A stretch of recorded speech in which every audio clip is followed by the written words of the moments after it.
So if you remember a couple of weeks ago, I went out and bought a pretty clean used 525 2006 EXC model and talked about it. My plan was it was going to be the new trail bike. My old 2006 450 XC was getting pretty worn and it was time to upgrade. Well, got home, got tearing that bike apart and working on it, and I had a lot of chassis issues, just things that needed addressed and cleaned up and touched, and nothing major, just stuff old dirt bikes need. So I started tearing things apart and sorting the parts I wanted, the good parts from one bike, the good parts off the other bike, and well, what I came to realize is when I get done, I was going to have one really good motorcycle and a whole bunch of basically worn out parts. So I tossed it around a little bit, scratched my head, and I thought, well, the trail bike I've always run, my 2006, it's got the license plate on it, it's got the dual sport kit on it. Really, it had everything already set up on it, just the motor was very tired on it. I thought, well, honestly, it's just going to be a whole lot easier to take that 525 motor and stuff it in the chassis. It's already got everything I want on it. So here we have the new trail bike. As for all the other parts, I just parted it out, sold them, and they're gone. So now we have a new old 2006 525 EXC, and I'm just so excited about this bike. I've had it torn all the way to the ground, put it all back together. Yes, I realize it doesn't look like a brand new bike, but I treat my stuff so hard I just can't justify buying all brand new plastic and such. But let's talk about a couple of things I did do. While I had the motor out of the other bike, riding Mexico and stuff, you get down the salt and the alkali, and as the paint scratches off, it just all starts to corrode and get rusty down there. So I literally bought a can of satin black spray paint down at Home Depot and masked everything up and just sprayed the bottom of the frame just to get it all covered up. Doesn't look perfect, but actually it looks pretty darn good, all things considered.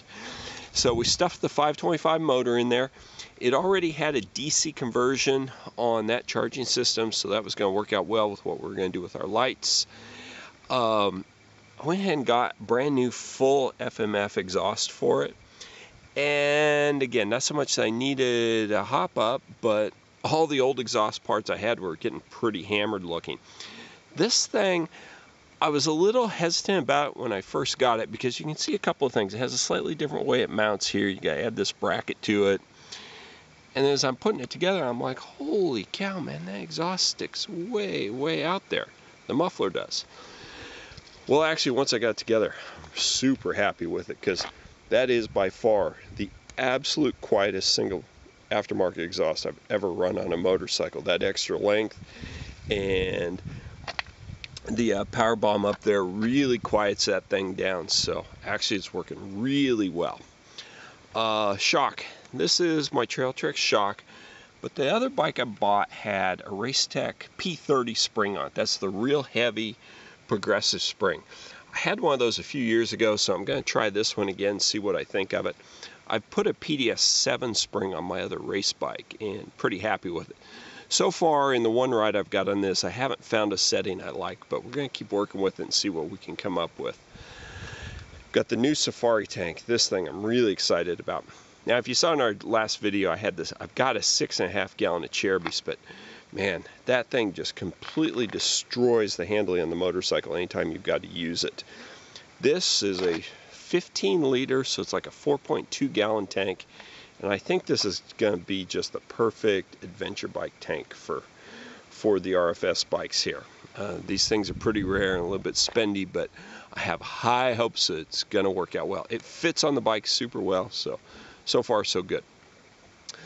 What else have we done? Oh, I got the Baja Design Squadron light on here. Man, I want to tell you, this just changes your whole perspective of what nighttime riding is like.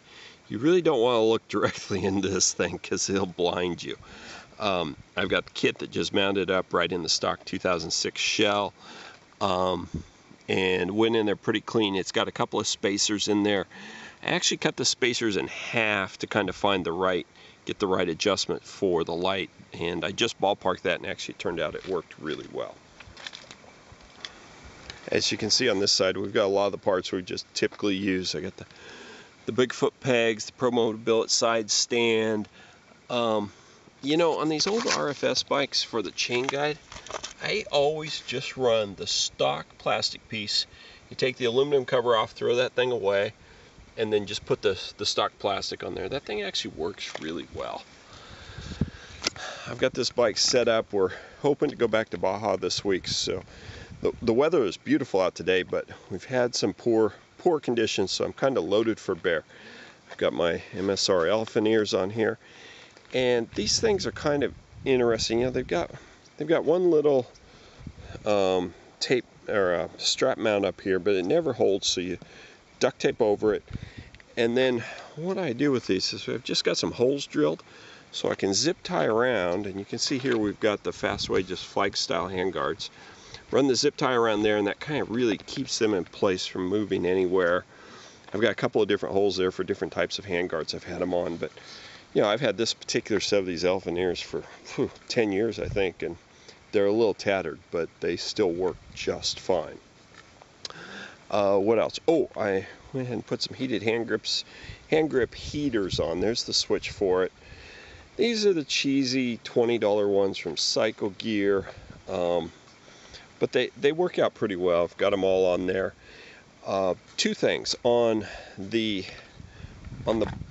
bar side, because it's right up against the metal, you need to put an insulator in there between the heating element and the bar. What I use is I just use electrical tape, two lines of electrical tape, put the heating element on, and then slide the grip over the top of that. For this one, where it's kind of larger anyway, I just use a little I use spray paint on the grip as basically to act as a glue. It slides on there really well, and then when it sets up, it basically glues itself on there. Put one grip of safety wire, one wrap of safety wire, and that should be good. On this side, of course, you're going onto the plastic throttle tube, so it really doesn't need any additional insulator. So that's about it. I've got the bike set up. We got a couple of flat tires last time, so I threw the tire balls in the front for this trip to Baja. Still just run an inner tube in the rear, but it's got a cut inner tube liner and slime, so hopefully that baby will hold up against the cactus. And there we go. That's our sort of rebuilt, sort of new, sort of used 525 EXC. And I gotta tell you, from a purely mechanical standpoint, I think the 450 is the best bike, but riding this 525 is just such a blast. It has so much torque. I mean, it pulls that big wide ratio transmission, no problem. It's just absolute joy to ride. So, you know what? I'm really, really excited about having a 525 again. And it's just one of those things that puts a lot of joy in riding. And there's never been a motorcycle motor since this one. 530, new 500s. They just can't touch the kind of riding experience that the old 525 has as a big torque monster and just a fun bike to ride. All right, well, hey, this is Chili signing out. Thanks for tuning in, and hopefully we're going to have a good trip to Baja and come back with just a minimal amount of stories this time. Okay, well, one more thing. I just can't resist. This 130-hour motor just starts and purrs like a kitten. So let's have a little bike noise here. Got it jetted just a little bit rich, but that way it fires right up with no choke, no hesitation, and actually it still gets really good fuel mileage. So I'm just going to leave it that way.